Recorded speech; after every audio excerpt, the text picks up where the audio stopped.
What is up, rockers of the Rocket Nation? This is your fellow rocker here, ex-Rocker Max. I am here with, well, my WWE FastLane review. And before I say anything, if you haven't already checked out my Walking Dead review, or, my Walking Dead review and my prediction video for WWE FastLane, feel free to go check those out. Hell, feel free to check any video on my channel out. But as for WWE FastLane, I will say is for not watching Royal Rumble, and from coming from TLC to FastLane, and for not watching WWE since a couple weeks ago for SmackDown, I will say I'm actually impressed with FastLane from what I was able to watch, with minus the buffering that was happening while the show is live, so probably later I'll go back and rewatch it. But minus the buffering that was going on while me and actually my cousin was here with me watching it, and we both getting pissed off with buffering. But as for FastLane, from what I was able to watch and from what I've seen, and from some of the amazing things that I liked from it, was actually a pretty damn good pay-per-view.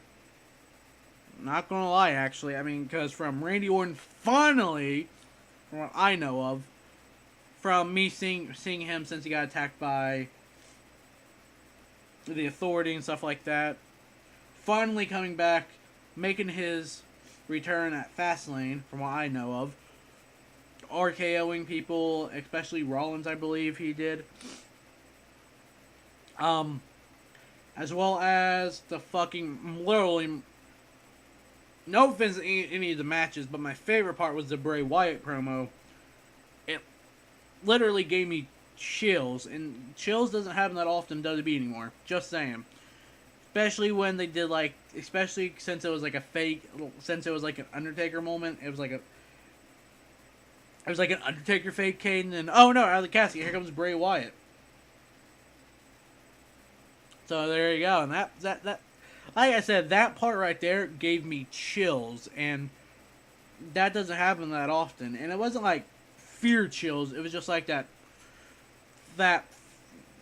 chill. You know whenever you see the Undertaker, whether or not his WrestleMania streak is over, it's just whenever you see the Undertaker or anything involving around the Undertaker, you automatically get these chills. I don't know if I'm the only one that gets them.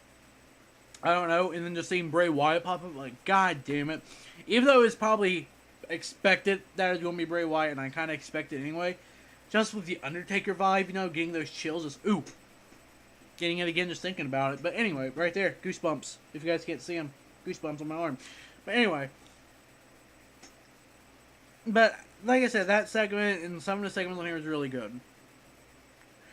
But other than that, the matches, I will say, were, to me, mainly average, only because, well, I don't want to say mainly average, but it's only because probably, like I said, with the buffering stuff like that, kind of ruined my experience with it. What I find funny, though, is every segment buffered a little bit, all but the very last match of Roman Reigns versus Daniel Bryan.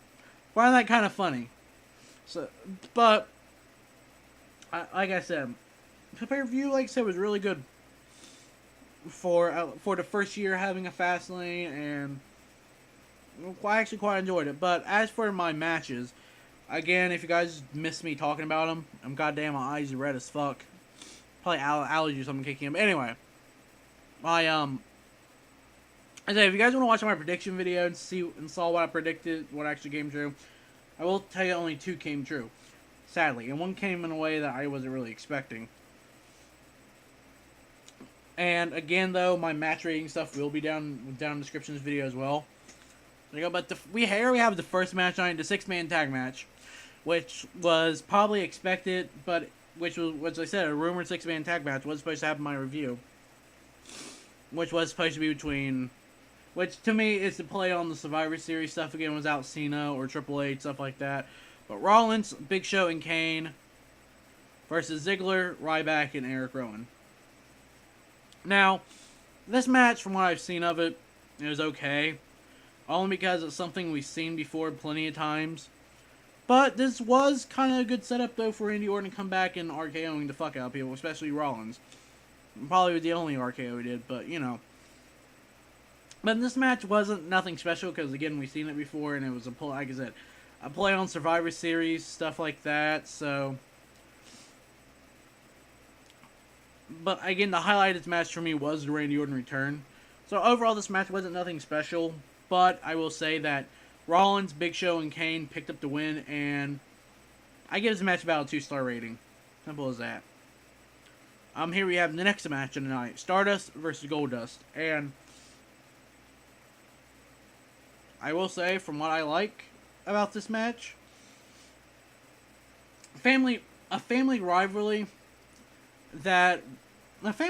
I always liked them, especially back in the old days when I watched when we had like Kane versus Undertaker, stuff like that, and just seeing, like I said, Stardust versus Goldust.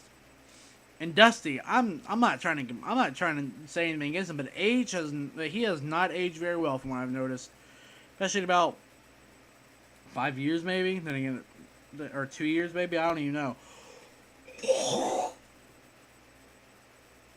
I know my phone's blinking, and sorry if you heard that too. But overall, again, this match wasn't nothing special. Even though again, I love Goldust and I love Stardust, and maybe this is telling Cody Rhodes, and this kind of shows too, this match can kind of show that, especially with Cody Rhodes not wearing the traditional Stardust attire, he has like a different Stardust attire going on, which I'm shocked this match to add to the match card. But with Stardust, as I was saying, this shows Cody Rhodes can take any goddamn gimmick WWE throws at him, he can take it, and he can do it pretty well, and he actually does do it pretty well. That's why I like Stardust, that's why I like Goldust. Their gimmicks are different than what most people are doing. Same thing with Bray Wyatt. His gimmicks different than what most people are doing. Their original gimmicks. But again, with the match though, Goldust did pick up the win. I at least believe Goldust picked it to win. So if I'm wrong, I'm wrong. But this match though, I give it about a 2 again. Nothing really much with it. And the next match tonight, we have the Tag Team Championship match. The Usos versus Tyson Kidd and Cesaro. In this match, the outcome I was actually shocked about, because this is one of my predictions that didn't come true. Because Tyson Kidd and Cesaro really thought they was going to lose, only because it's the Usos they were up against, and of course Kidd and Cesaro, you know, maybe WWE's finally recognizing their talent, and since I believe, if I remember, I figured too this would be a good way. Also, from the way this outcome came out of Kid and Cesaro, gives them a little leverage if they ever want to become single competitors again and stuff like that. Maybe this is WWE trying to try him out again to get him in some sort of thing. Then again, with the tag team stuff like that, you know. But yeah, like I said, Tyson Kidd and Cesaro pick up the win. This match was kind of a good match, and I will say for the surprise ending, I give it a 2.5. Simple as that. As for the Diva Championship match, prediction did not come true yet again. Kind of shocked about that, but then again I'm not, because it's WWE with Divas. What do you expect? I'm trying to put Nikki Bella on some sort of role. I don't understand why. Put Paige back on a roll. They won't do that. But Nikki Bella wins, and she retained her Divas Championship against Paige. We'll say that this match actually did see more of a traditional wrestling match between Divas than what I've seen in the past. What I've been seeing, Divas are picking up. Even though I think even though from what I see of TNA, when I look into it for knockouts, a little bit more wrestling and a little bit more going on. And I will say some of the shots they got tonight of Nikki Bella and Paige were kind of risk-esque or whatever. I will say that. Not that I was staring.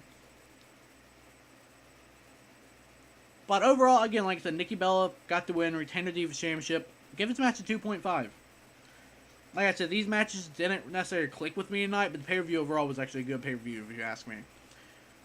Here we have the Intercontinental Championship match. Bad News Barrett, or Wade Barrett, versus Dean Ambrose.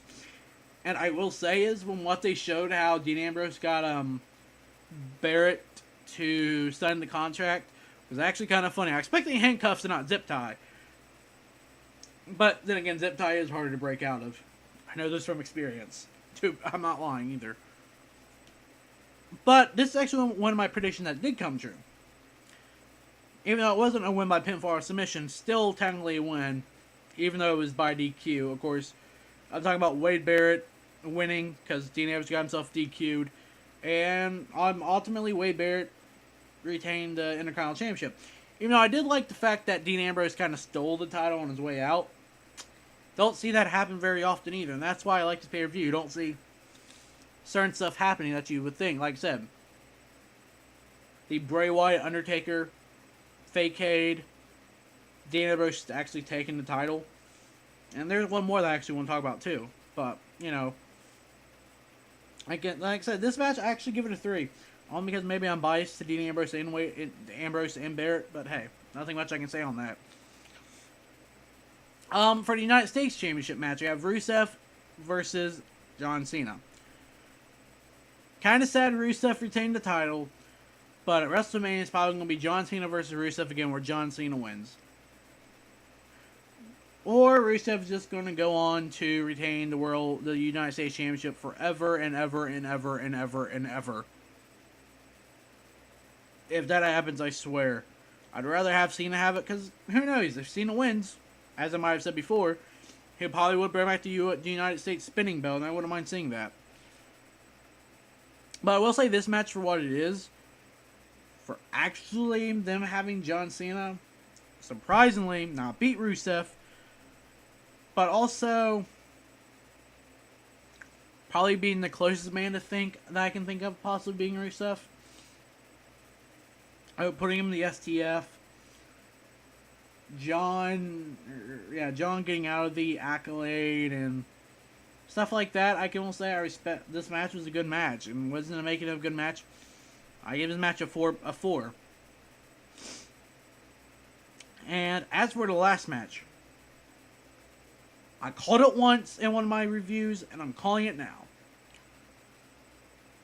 With the win, if WWE doesn't decide to do the whole triple threat again at WrestleMania, which I say if they didn't set it up, it's probably not going to happen, even though WrestleMania is 5 weeks away, so there is time to set up the triple threat if they wanted to. But I think probably tonight would have been the better way to set it up, especially if the match ended in a draw, which it didn't.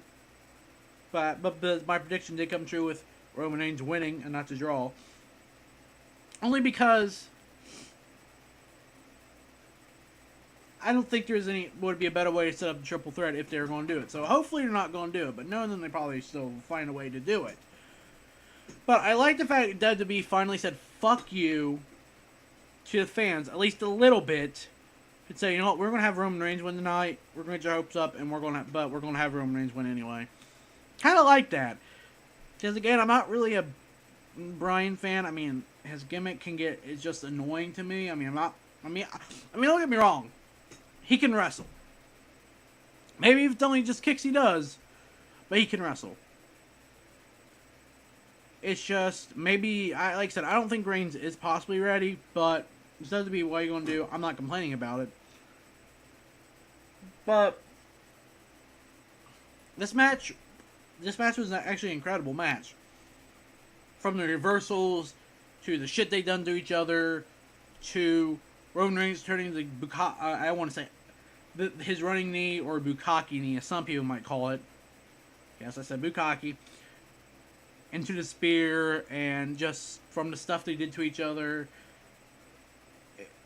It was just a good wrestling match, and I will say this, and at and I'm glad too, actually, another part of the show that I love too, when Sting came out, Triple H is actually ready for a fight, which you rarely see him in his brawl attire anymore either. Always see him in the suit, see him in brawl attire. But anyway, back to the match, Roman Reigns, Daniel Bryan. It was just, like I said, a damn good match, and this might send the butthurt wrestling community wild, or the YWC wild, or the IWC into a fucking frenzy. But hey, Roman Reigns won. And overall gives the match a 4.5. This was a good main event to me. But anyway, too, as I was saying though, too, like I said, overall, with the matches went through and done, like I said, this pay-per-view was a good pay-per-view if you ask me. Again, liked Orton return, liked the Bray Wyatt fake Kane, Undertaker stuff. And like I said, with the Sting Triple H promo for WrestleMania, which I already knew that was going to happen. I called this forever ago. But hey, I liked it because, like I said, Triple H wearing his leather jacket and brawl attire, which you rarely see him do. Sting coming out, pulls the baseball bat from nowhere. That was just a good promo setup for it. But before I go, as I called this before, and this was probably around TLC time or a little bit after TLC time.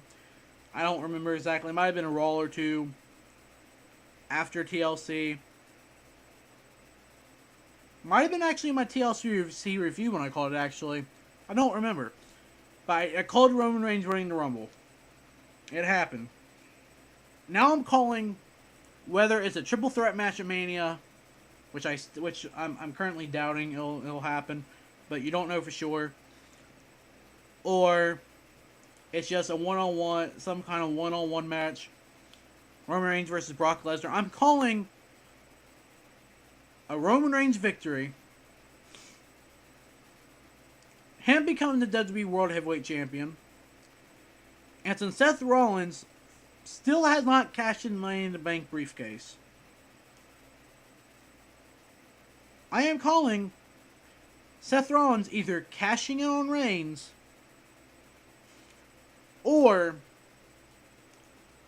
cashing in on Reigns at Mania or sometime after that, or it turns into a Roman Reigns Seth Rollins feud, since we have not seen a Reigns and Rollins feud currently. Well, we did, but we didn't. In a nutshell, we did, but we haven't seen a Rollins and Reigns feud in its entirety. And it would make the perfect time and sense to set it up. And then they'll probably end up dropping the belt to Rollins, probably. You never know. There's a bigger picture to stuff in WWE that we might not know about. And, I wouldn't mind seeing entirety Reigns and Rollins feud. Only because Seth Rollins is Mr. Money in the Bank. And right now, I don't see him cashing in anytime soon. Simple as that. And that would be the perfect time for him to cash in. Or do some kind of feud where you cash in or something. But until next time, rockers, this is my WWE FastLane review. Until next time, live free and rock.